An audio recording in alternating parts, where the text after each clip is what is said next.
সত্যি তো।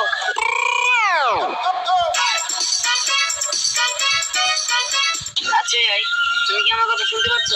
হ্যাঁ, আমি তোমার কথা শুনতে পাচ্ছি। বলো, তোমাকে আমি কিভাবে সাহায্য করতে পারি? ঠিক আছে, তুমি আমাকে একটা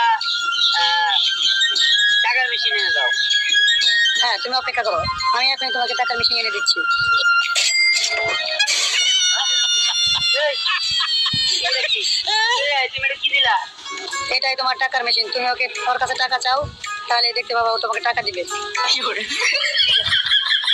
এই, তুমি কি আমার টাকা দিতে পারবা? হ্যাঁ, অবশ্যই আমি তোমাকে টাকা দিতে পারবো। বলো তুমি, তোমার কত টাকা লাগবে? হ্যাঁ, তাহলে তুমি একটা কাজ করো, তুমি আমার 1 লাখ